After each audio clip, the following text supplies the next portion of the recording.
Hey everybody, it's Jason Blaha here, and today I want to chat with you guys a little bit about something that when it comes to training that gets overlooked by a lot of people, and that's the whole concept of bone remodeling, bone density, having a stronger, more durable skeleton. And this is something that we have to think about when we're talking about the long term, because we hear all the time, everyone online, particularly in the fitness world oriented towards physique, it's always muscle, muscle, muscle, muscle, muscle, activate the muscle, activate the muscle. No one seems to care about the bones and the joints. And in fact, a lot of them say really stupid things. Stupid, ludicrous, idiotic things like train the muscle, not the joint. As if that's a good thing, right? That is so absurd because we're not addressing things that need to be addressed. Our joints need to be trained. I want to make that very, very clear. Our joints need to be trained with appropriate adaptative stress. Our bones need to be trained, and bones are best trained with heavy weight. Okay? When our bones are subjected to significant amounts of stress, we get microfractures and things in them, both compressive stress and bending stress. Well, what's going to put the most stress on those? The amount of weight they're subjected to. Really heavy weight. Really heavy weight is what does the best job there. And that becomes evident when you look at guys like me, for example, when you see my DEXA scan that I did. Okay, and I'm bigger and stronger now than my last DEXA scan. 4th standard deviation on bone density. I have a bone density that, again, when you're talking about 4 standard deviations, we're not even talking about 1% of the population. Okay, because way more than 1% lift weights. They're not even, as a general rule, at that level. And that's in my 40s. I'm at a point where bone density should be lost. It's not there. And why does that matter? Well, you'll have people who they're so obsessed with just the muscle and they're not thinking in terms of the overall benefits to your body. They're not thinking really about the anti-aging process. Because what is it that you see all the time in people as they get older? They break bones, they break hips, they break a femur. They get shorter due to loss of their vertebrae, right? It's not compression of the vertebrae that's the problem. And that's a weird thing that people seem to have. They're like, oh yeah, vertebrae is being worn away as people age. No, it's just breaking down. It's loss of bone. And the ironic part is what? That if they actually were putting compression on it with heavy weight, they would have kept it. Hey, some of those people who've lost height would be 2 inches taller had they just deadlifted and done heavy squats their whole life. They would have actually been taller as they got older. It's not the wearing away physically because of weight. It's the actual lack of weight being put on it that eventually causes you to break it down. All right? People are confusing mechanical wearing with chemical wearing.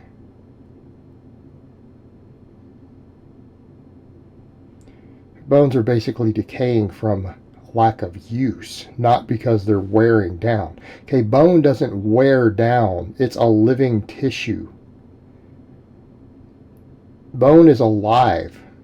It's living tissue, and that whole hard structure of it is bone minerals that your body deposits there. Now this matters. This matters a lot. This is, again, another reason when we discuss stuff like dairy intake. And vegans get this flat wrong. They have these funny ideas that dairy reduces bone density when it's quite the opposite. In fact, we know even animal proteins can increase bone density. But calcium, magnesium, vitamin D3, these things matter a lot for bone density. Now, do they matter as much as training? No. Training itself, heavy training itself, will do more for bone density than anything you do with your diet. And I want to make that very clear. They're not even in the same ballpark. It's the synergy. It's the fact that if you're supplying those things when you're training, you get even better bone density. And people will say, well, how long does it take? I don't know that there's hard data, but I saw something today actually linked over on my bro Chris Duffin's page on his private Facebook,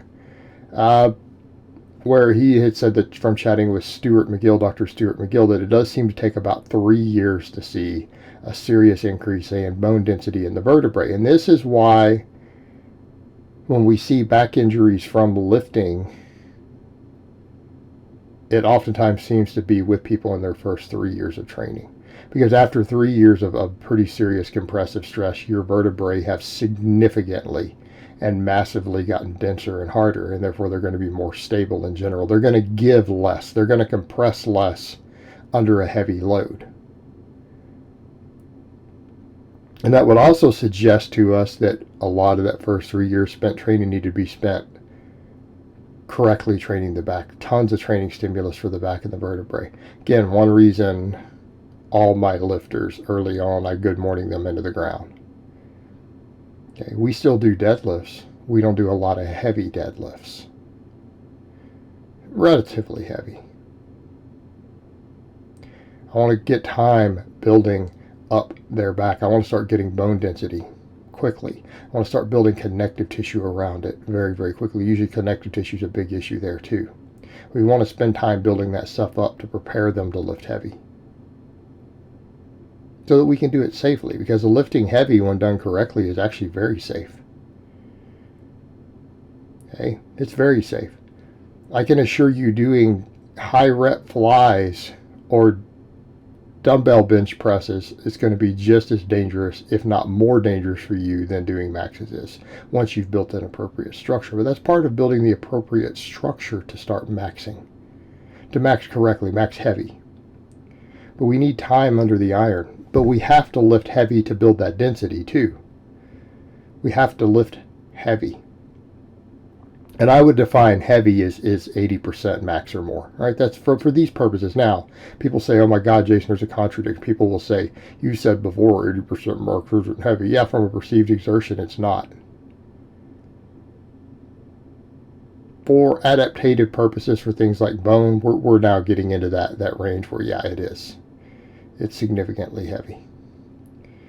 Could that even count as our speed work with accommodation when we start hitting 80% or more near the lockouts? Yes.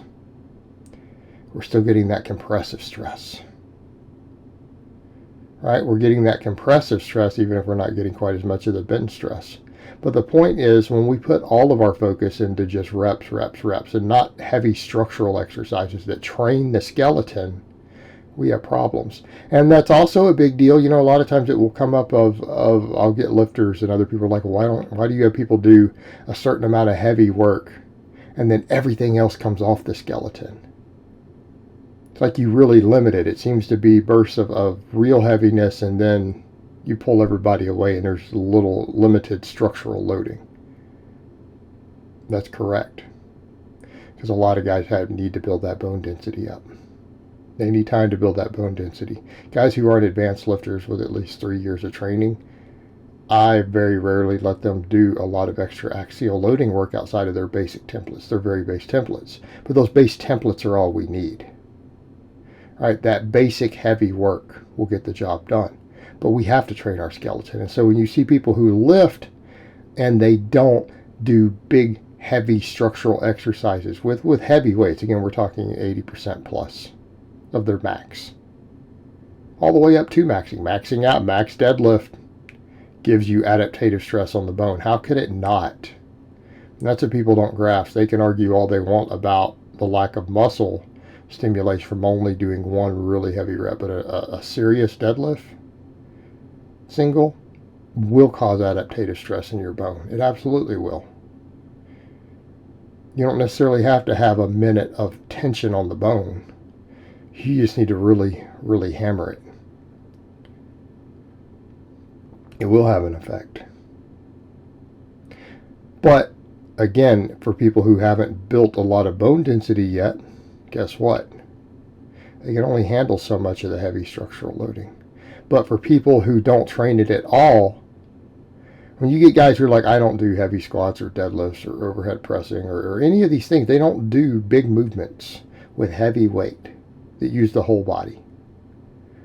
They're not building the bone density that they should be building. They are losing one of the biggest, most important, critical injury prevention and life-saving longevity benefits of lifting weights, because they're so obsessed with just the muscles and they're not thinking about the skeleton, which is equally as important in the long term.